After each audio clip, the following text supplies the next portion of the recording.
자, 이어서 오늘 결정적 투자는 투자의 아이디어를 좀 모아보도록 하겠습니다. 썬파트너스의 조선일 대표 함께합니다. 대표님 어서 오세요. 안녕하십니까? 네, 반갑습니다.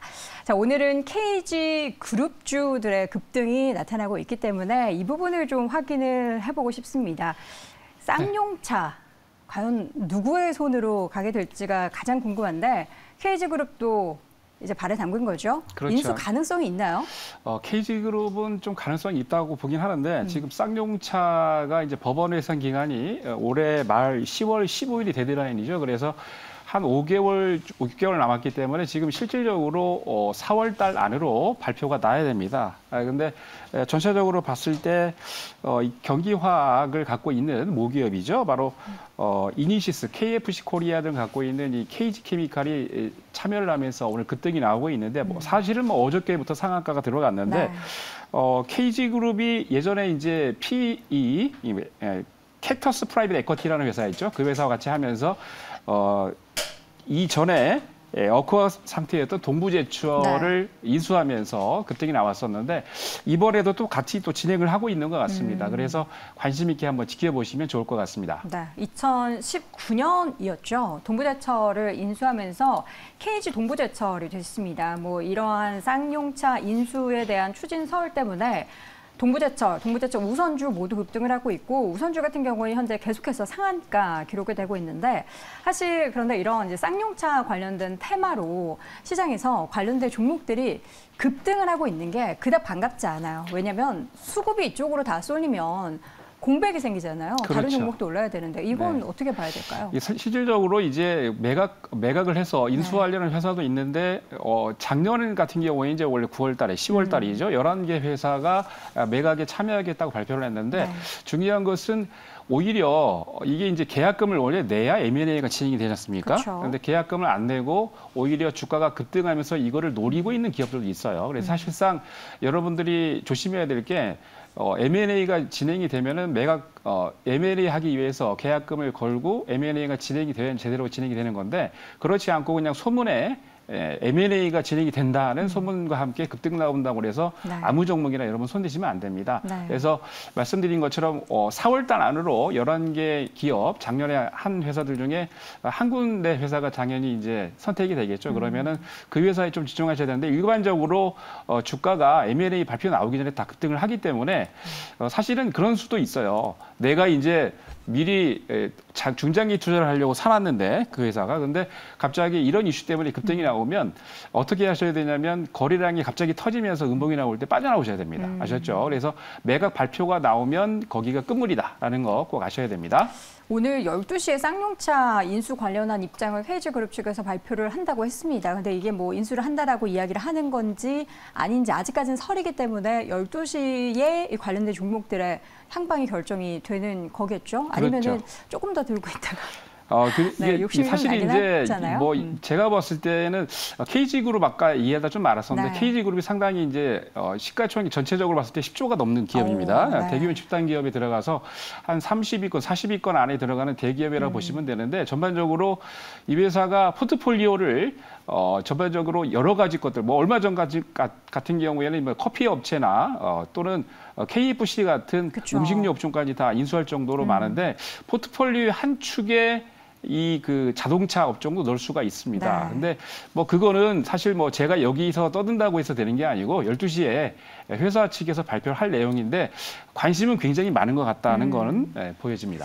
쌍용차 인수전을 참여한 기업이 사실 이 기업만 있는 게 아니잖아요. 지금 뉴스 기사에 나오는 거 보면 3파전으로 나오고 있는데 우리가 가장 시장에서 지금 주가가 급등과 급락을 반복하는 쌍방울. 그렇죠. 언급을 안 할 수 없죠. 또 어떤 기업들이 있었죠? 이게 원래 첫 번째는 이제 에디슨 모터스가 했다가 기본적으로 재무제표상에서 이제 약간 좀 부실하죠. 그래서 거기다가 기본적으로 한 5천억 이상 갖고 있어야 되는데 금액을 한 3,400억, 500억 정도 제시를 하니까 재무적으로 관련이 없다라고 해서 에디슨 모터스가 급등을 했다가 급락을 했는데 지금 현재 쌍방울 그룹도 인수전에 참여를 해서 얼마 전부터 급등을 했습니다. 왜냐하면 쌍방울이 갖고 있는 회사 중에 하나가 자회사 광림이 있죠. 이 광림이라는 회사는 특장차를 만드는 회사입니다. 근데 광림 자체 내에서 이제 프로세스를 진행을 할 때 자동차를 만들고 있기 때문에 만약에 쌍용차를 인수를 하면은 약간 이제 뭐 부품이나 여러 가지 조립 라인 등을 사용할 수 있기 때문에 굉장히 공기 만드는 조립 라인이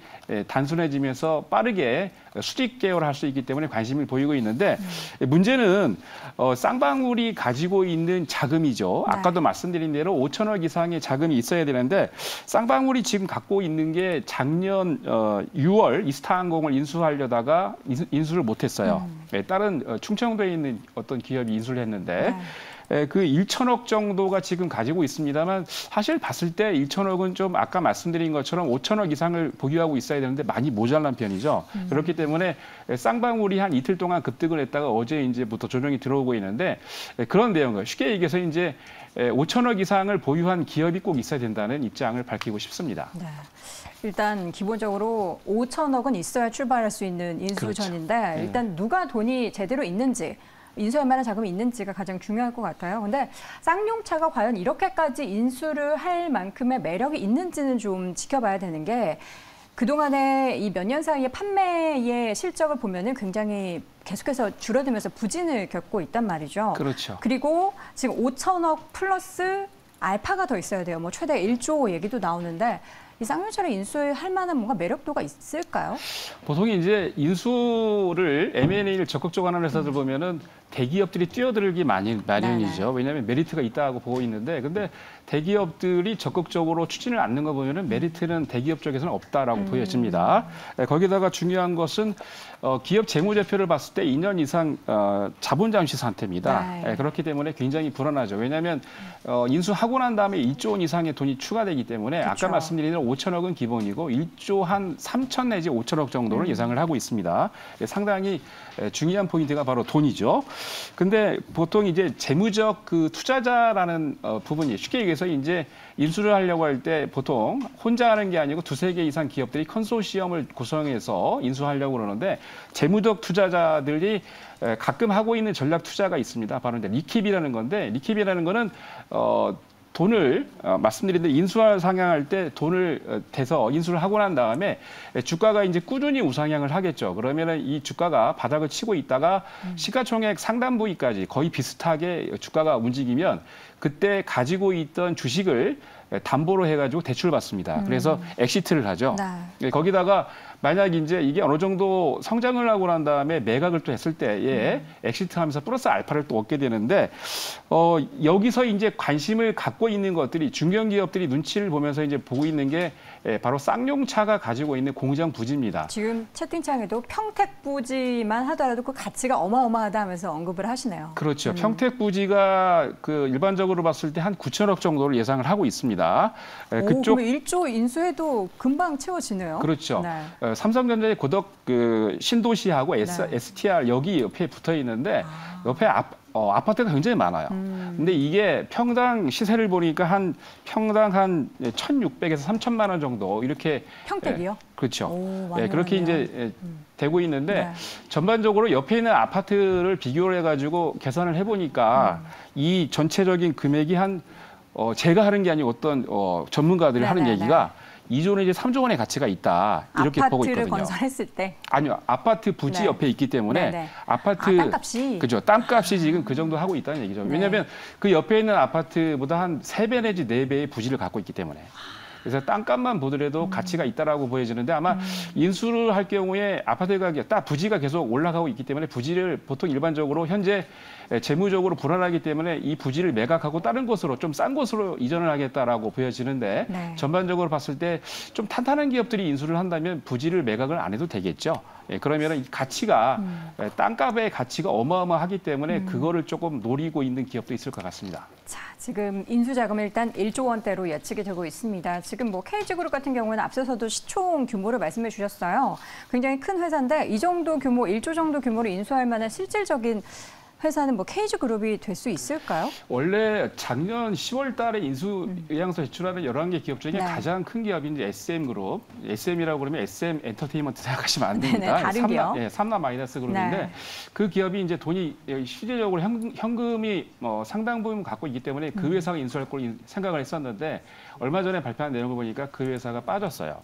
그리고 이제 가장 많은 현금 보유를 갖고 있는 게 KG 케미칼, 이 KG그룹인데 전반적으로 봤을 때 가능성은 좀 농후하고 높습니다. 근데 시장에서 이런 테마가 지금 말씀드린 것처럼 계속 형성되는 이유가 시장이 안 좋기 때문에 그렇거든요. 뭐 잘 아시겠습니다만 어제 또 미국의 연준에서 금리 인상 얘기가 나오고 있고 지금 러시아, 우크라이나 사태가 계속 얘기하고 있기 때문에 실질적으로 시장에 뭐 호재가 될 만한 것이 없어요. 그렇기 때문에 지금 관심이 그쪽으로 쏠리고 있는데 앞으로도 말씀드린 것처럼 4월 말까지 M&A 이슈가 계속 나올 것 같아요. 발표하기 전까지는. 네. 그래서 이런 내용들 말씀드린 대로 발표한 다음에 들어가지 마시고 미리 중장기 투자하려고 사놓으셨다가 급등할 때 대량 거래가 터지고 음봉이 나올 때 빨리 빠져나오시는 게 좋습니다. 네, 지금 기사로 나오는 KG그룹의 지난해 말 기준으로 현금성 자산이 약 3,500억 정도로 나타나고 있습니다. 물론 KG그룹 혼자 하는 게 아니겠죠. 뭔가 컨소시엄을 구성해서 1조 원에 맞춰서 할 텐데 이게 인수하는 것 자체, 물론 뭐 KG그룹이나 쌍용차에게는 어떠한 좋은 결과가 나타나겠지만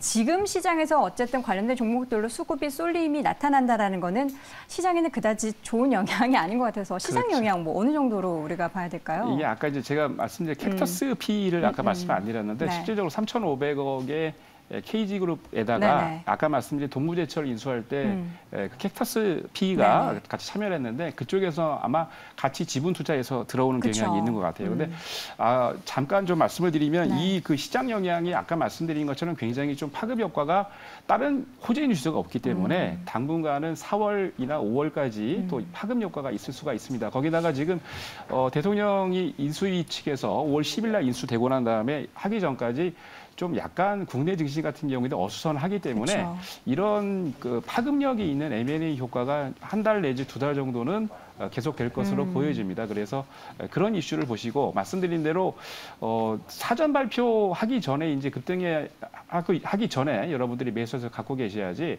급등하고 난 다음에 들어가시면은 무리가 있다는 거 명심하시기 바랍니다. 알겠습니다. 쌍용차 관련된 테마주로 이렇게 자금이 몰린다는 거는 그만큼 전체 다른 시장에 투자할 만한 대안이 없다라고 볼 수밖에 없고요. 그래서 뭐 미국 시장이 3월 반등하고 최근에 뭐 조정을 보였지만 국내 증시 같은 경우는 계속된 조정에서 벗어나지 못하고 있는 상황입니다. 아까 이제 대선 관련해서도 말씀해 주셨고 인수위 말씀해 주셨는데 그럼 변곡점은 정권 교체 후가 될까요? 정권 교체 후도 조금 이제 기다려야 될 것 같아요. 왜냐하면 러시아 사태가 아직 단기적이가 아니고 중장기적으로 보고 있습니다. 네. 왜냐하면 중국 같은 경우에도 2025 프로젝트를 진행을 하면서 약간 문제가 이제 돈을 빌려주고 난 다음에 없으면은 그 국가에 갖고 있던 자본을 뺏어가지 않습니까? 네. 거기 그거를 견제하기 위해서 미국이 사실은 이게 지금 진행되고 있는 게 넘버원이 누구냐는 거를 가리기 위해서 지금 하고 있는데 러시아, 우크라이나와 러시아와 중국이 손을 잡으면서 이제 러시아 이슈도 부각이 되고 있는데 러시아의 푸틴은 상당히 고단수입니다. 무슨 얘기냐면 푸틴 같은 경우는 KGB에 수장을 했던 사람이기 때문에 고도의 전략을 쓰고 있는데 보통 이제 일각에서 국가에다가 여러분들 군대를 파견하면 국가 대 국가끼리 하면 문제가 됩니다. 유엔에서. 근데 지금 현재 푸틴의 오른팔들이 여러분 이제 잘 아시는 신흥 그룹들 있죠. 신흥 부자들. 그 중에 하나가 뭐 첼시 구단주였는데 뭐 그만두고 나오긴 했습니다만 뭐 그 가스프롬도에서 여러 개 그런 기업들이 있는데 그 중에 하나가 민간 군대를 파견하고 있는 그런 기업이 있습니다. 그런데 민간 기업을 파견하기 때문에 특히 아프리카 지역에 53개가 넘는 국가에 민간 기업임으로써 아까 말씀드린 대로 군사 전략을 추진을 하면서 심지어는 무기까지 판매를 하고 있습니다. 네. 그러면서 무기 대금을 못 받으면은 다이아몬드나 금광석 같은 걸로 받아서 수익을 내고 있는데 전반적으로 미국이 그걸 통제를 못하고 있어요. 왜 그러냐면 미국 같은 경우는 상당히 인권 문제를 많이 다루고 있기 때문에 아프리카 지역에서는 상당히 싫어하죠. 그런데 러시아 같은 경우는 그걸 배제한 상태에서 기본적으로 뭐 자기가 알고 있는 그냥 그죠? 원하는 건 뭐냐면 이제 싸워서 이기려는 것만 아프리카 지역들이 원하고 있기 때문에 그걸 하고 있는데 사실 우크라이나하고 러시아 이슈는 이게 단기간 끝날 게 아니고 말씀드리는데 이런 형태의 흐름의 하나라고 보시면 됩니다. 그래서 조금 길어질 것 같은데 나중에 인수위 차원에서 우리나라에서 5월 10일 날 인수 끝나고 난 다음에도 이 이슈가 조금 부각이 될 것 같아요. 그래서 앞으로 이런 내용들이 잘 마무리돼야 우리나라 증시뿐만이 아니고 글로벌 증시가 잘 갈 것 같습니다. 일단 지금 발생하고 있는 러시아 침공, 러시아와 우크라이나 간의 지정학적 리스크가 일단 탈피가 돼야 우리 시장에도 긍정적인 변곡점이 생길 것이다라는 이야기로 정리해 보도록 하겠습니다. 썬파트너스의 조선일 대표 함께했습니다. 대표님 고맙습니다. 감사합니다.